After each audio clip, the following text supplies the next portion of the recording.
Climate change, 4% of global GDP could be lost by 2050. Indian subcontinent to be badly hit.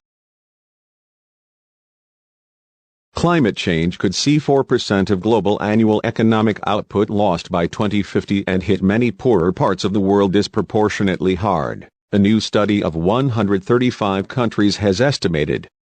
Ratings firm S&P Global, which gives countries credit scores based on the health of their economies, published a report on Tuesday looking at the likely impact of rising sea levels and more regular heat waves, droughts and storms. In a baseline scenario where governments largely shy away from major new climate change policies, known as RCP 4.5 feet by scientists, lower and lower middle-income countries are likely to see 3.6 times greater gross domestic product losses on average than richer ones. Bangladesh, India, Pakistan and Sri Lanka's exposure to wildfires, floods, major storms and also water shortages mean South Asia has 10%-18% of GDP at risk, roughly triple that of North America and 10 times more than the least affected region, Europe. Central Asia, the Middle East and North Africa and Sub-Saharan Africa regions all face sizable losses too. East Asia and Pacific countries face similar levels of exposure as Sub-Saharan Africa, but mainly because of storms and floods rather than heat waves and drought. To different degrees, this is an issue for the world, said S&P's top government credit analyst, Roberto Arevalo. One thing that really jumps out is the need for international support for many of these poorer parts of the world. Regions being hit hardest by climate change. Countries around the equator or small islands tend to be more at risk, while economies more reliant on sectors such as agriculture are likely to be more affected than those with large services sectors.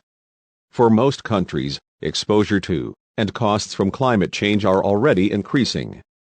Over the past 10 years, storms, wildfires, and floods alone have caused losses of around 0.3% of GDP per year globally according to insurance firm Swiss Re.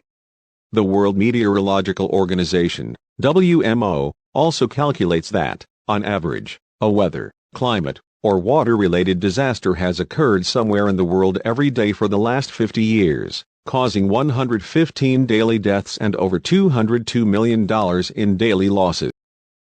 S&P's Sifan Arevalo said that some countries have already suffered credit ratings downgrades due to extreme weather, such as some Caribbean islands after major hurricanes. But he said the new data was not about to be plugged into the firm's sovereign ratings models, as there were still too many uncertainties such as how countries might adapt to the changes.